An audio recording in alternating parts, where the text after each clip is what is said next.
claro, todo esto en el contexto o contextualizado dentro de una economía oprimida por el fenómeno ya señalado y oprimida muy severamente.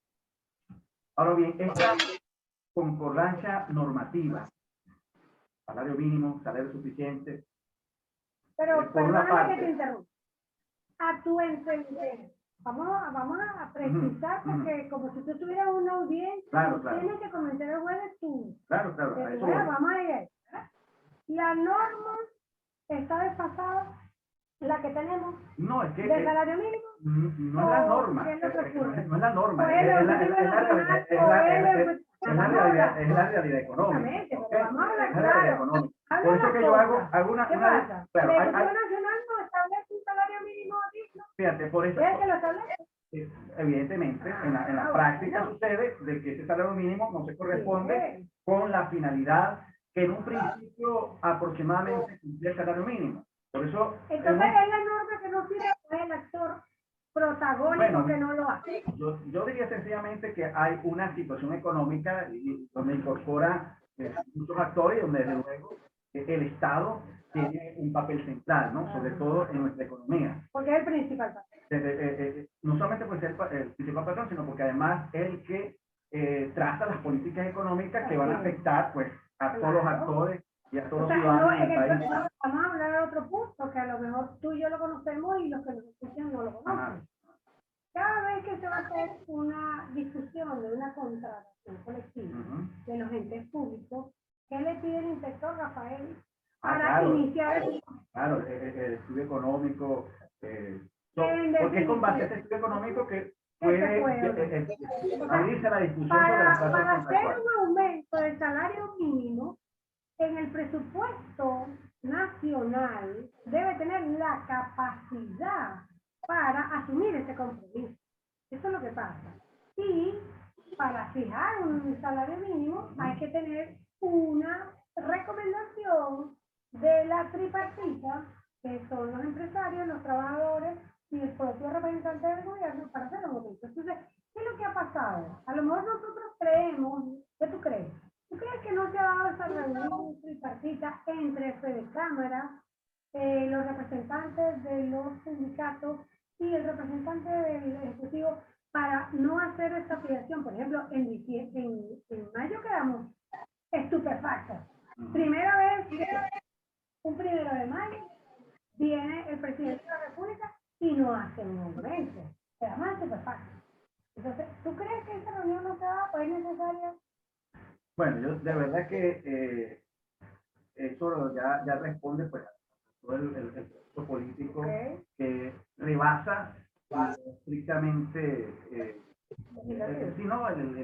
el ámbito laboral, ¿no? Sí, aquí los diferentes ámbitos de la economía quedaron pues rebasados completamente por el proceso político global, pues, ¿no? O económico. Económico, de verdad. Entonces, fíjate, como que te decía, ¿no? Yo pienso de que es importante, fíjate, yo te hablé de la concordancia entre el salario mínimo y el salario suficiente. Es decir, es verdad que en la norma del artículo 91 de la Constitución aparece mencionado ambos, ¿no? Pero hay que diferenciar. Es verdad que históricamente el salario mínimo fue más o menos, pues, cumplía las expectativas del salario suficiente, pero hay que diferenciar. Sobre todo porque ya el salario mínimo implica una intervención de parte del Estado, cuantificando ese salario, mientras que el concepto de salario suficiente queda abierto. Digamos que el salario mínimo tiene un aspecto cuantitativo, el salario suficiente un aspecto cualitativo, queda abierto, ¿no? Entonces, a mí me parece que es importante en esta coyuntura que hemos venido atravesando, vamos a imaginarnos Venezuela en el año que viene. ¿Qué tú crees? ¿Va a haber una modificación del salario mínimo? ¿Va a haber, qué crees tú que puede haber? ¿Es necesario? Yo sí creo que muy probablemente venga un incremento del salario mínimo. no creo que se corresponda justamente con la situación económica real. Yo creo que eso, siendo optimista, nos va a llevar unos cuantos años más hasta terminar de volver a acoplarnos a esa experiencia que inicialmente pues señalaba, esa época en la que vuelve el salario mínimo a ser determinante de las escalas salariales a nivel privado y público, ¿no? No, y sana. Claro. Entonces, propongo que exploremos esta concordancia, salario mínimo y salario suficiente por una parte, pero también la concordancia con la causa del contrato para el trabajador. ¿Ok? Y como ya dije, pues contextualizado pues, en la situación económica pues, que hemos estado viviendo en los últimos años. Ahora bien, mira, esa concordancia y contextualización podemos sintetizarla en una máquina, ¿okay?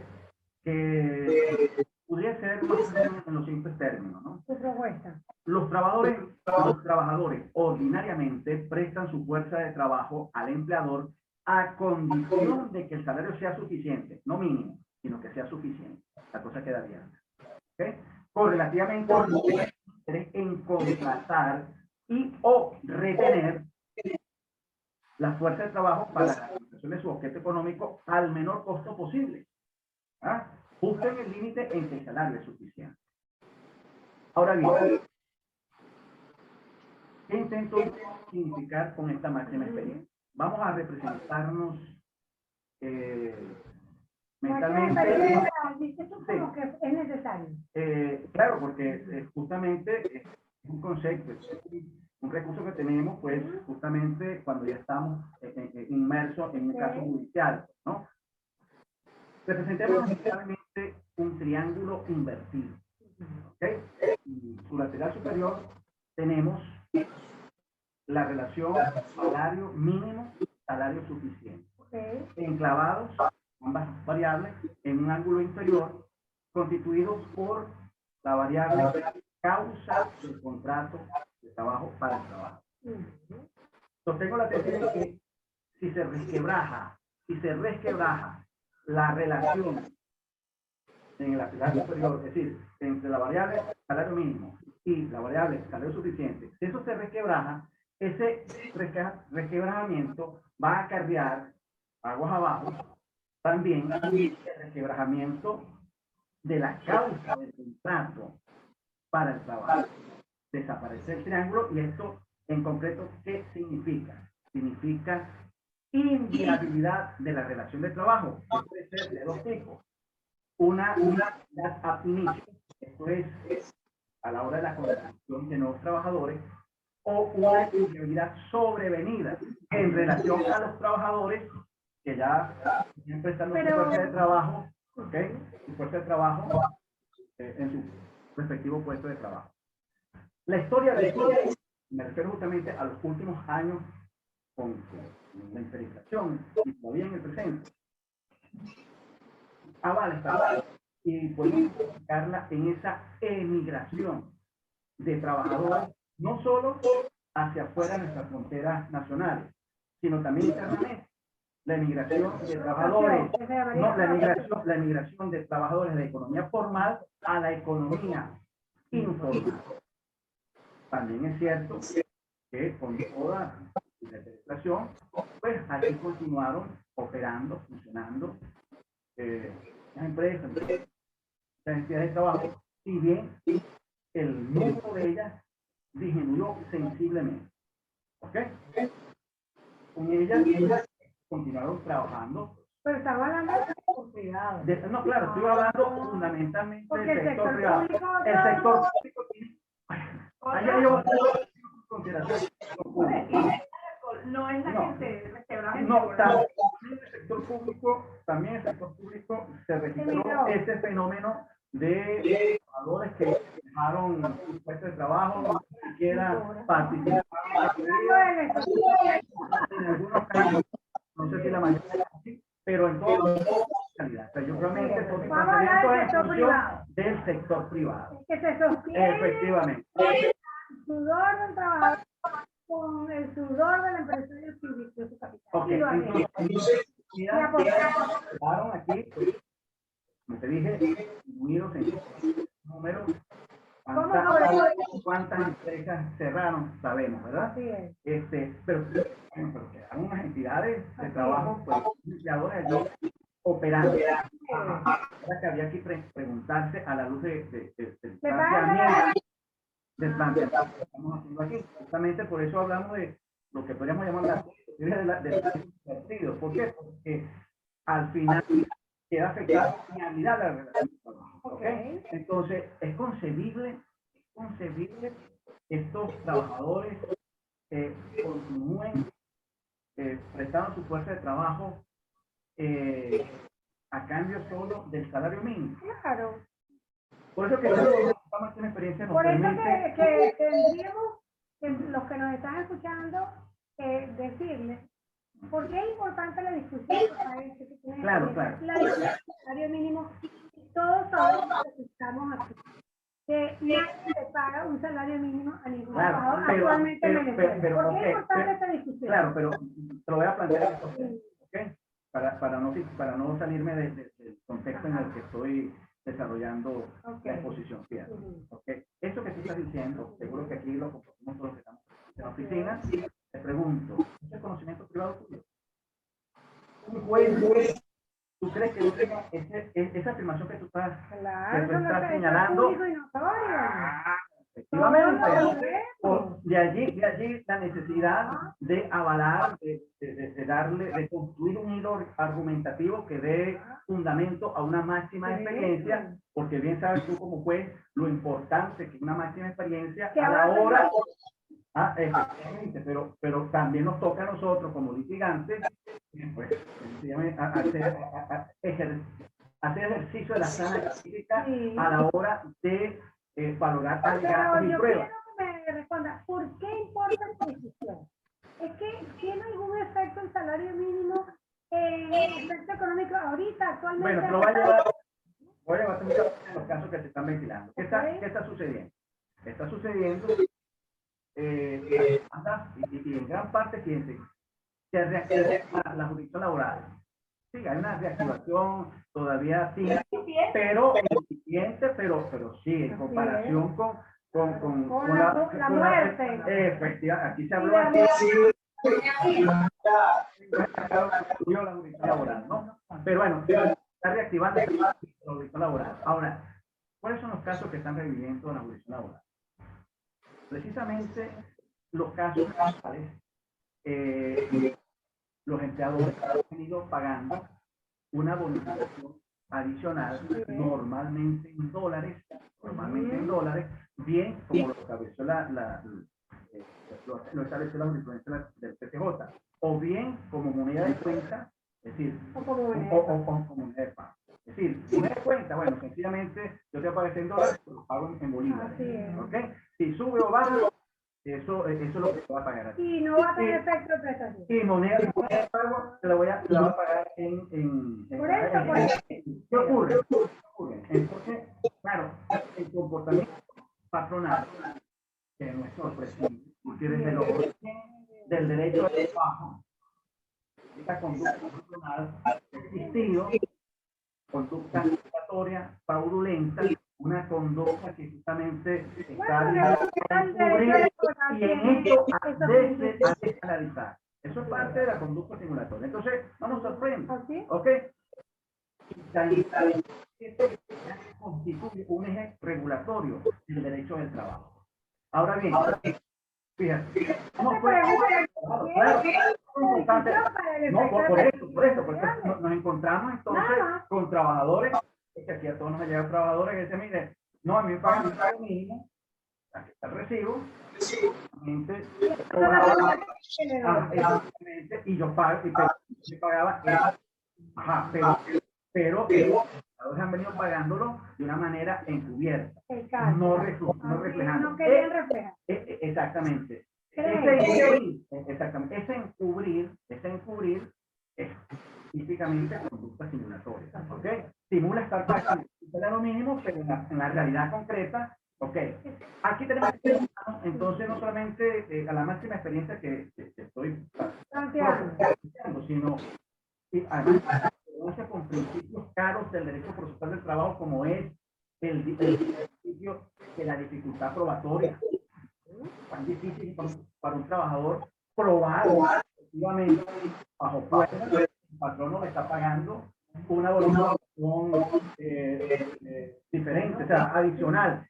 Mire, y una bonificación tan significativa, que en la mayoría de los casos hasta 10 veces que el salario mínimo. Bueno, incluso hasta 20 veces, yo tengo un caso hasta 20 veces con el salario mínimo anterior al vigente.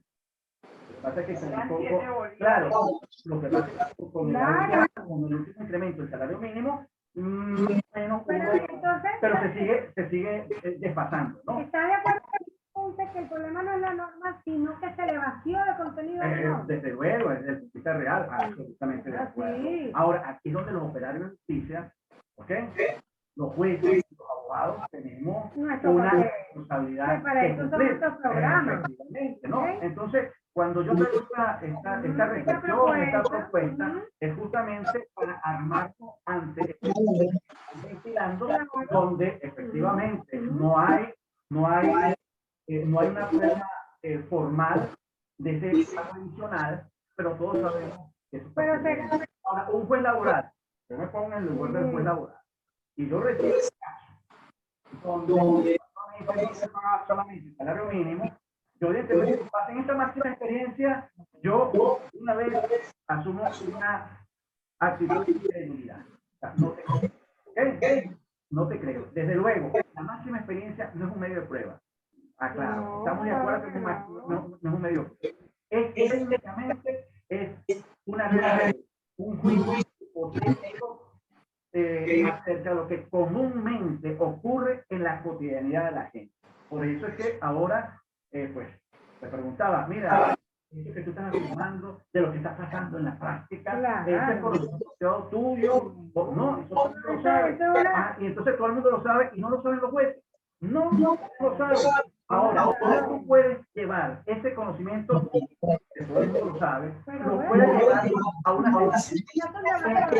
Claro, pero allí la máxima experiencia te sirve porque justamente la máxima experiencia tiene papel preponderante cuando a la hora de valorar alegatos y pruebas en un caso judicial, el juez está obligado a hacer uso de la sana crítica.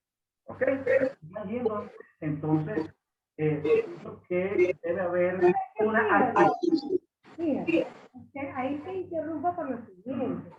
El juez laboral no necesita comprobar que una cantidad, es más, ya la sala del Tribunal Supremo sentenció un caso, creo que fuiste tú, María, que lo dijiste en el chat.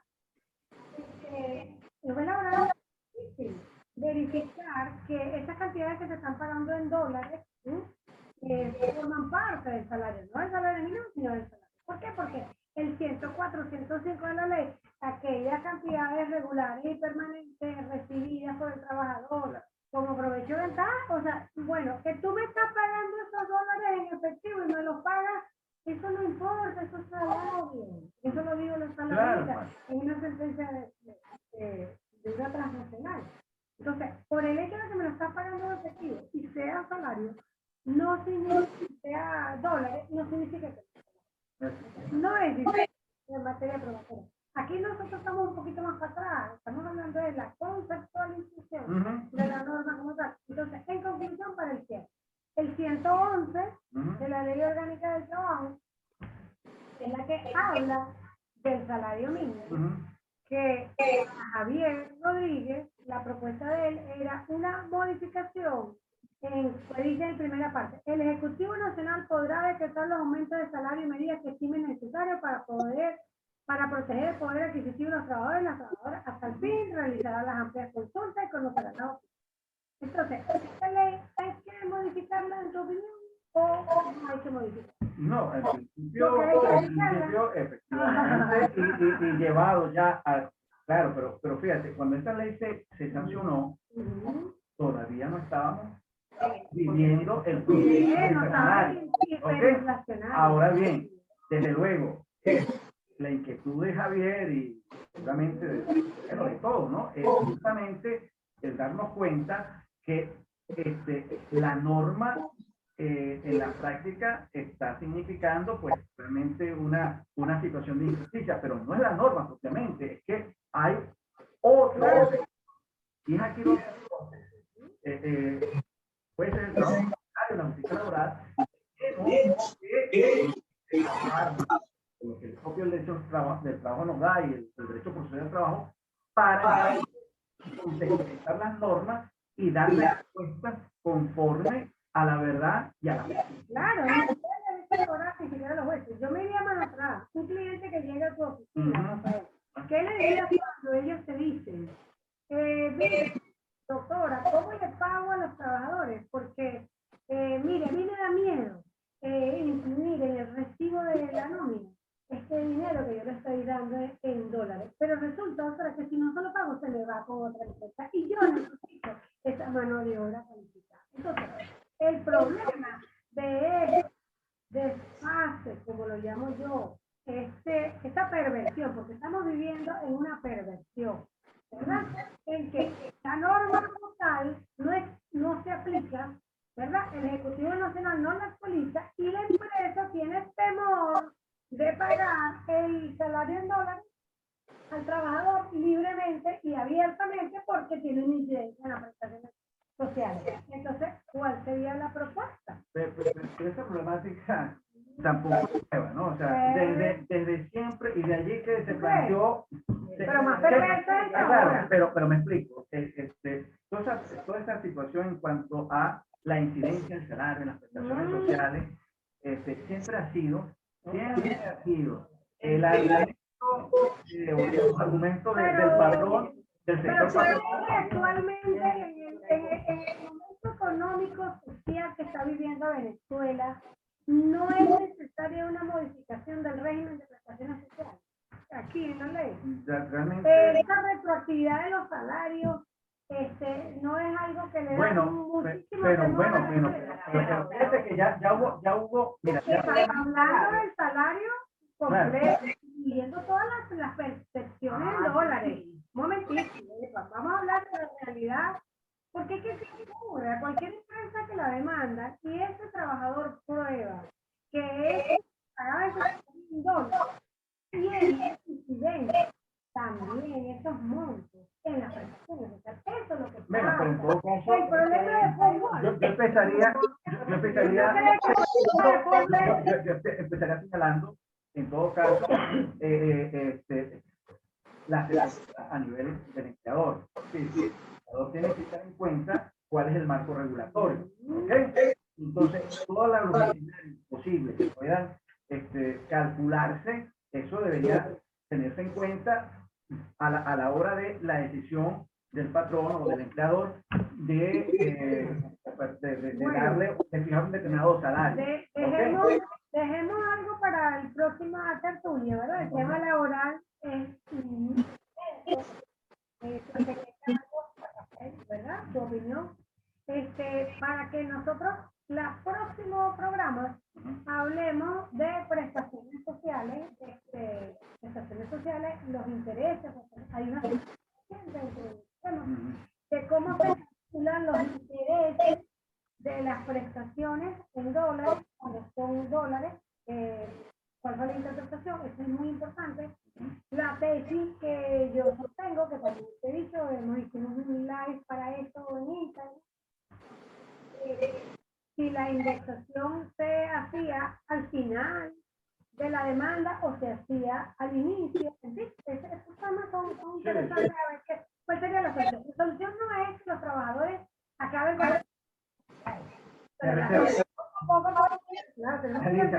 me reservo la opinión, así que resuelve el caso con la colega. Me encanta esa. No, claro que sí. Pero, ciertamente, pero por eso vamos a hacer ya para la vamos a hacer mucho material ahorita del CCJ. Bastante. Mucho activismo. Sí, no, claro, no. No es Ojo, sino que quisiera, es más fácil para los abogados trabajar. ¿No crees tú? Porque tropezarse con un funcionario atorrante o un colega atorrante es desgastante. Bueno, muchas gracias, Rafael. Cordialmente invitados para la próxima. Ha sido un placer compartir contigo. Y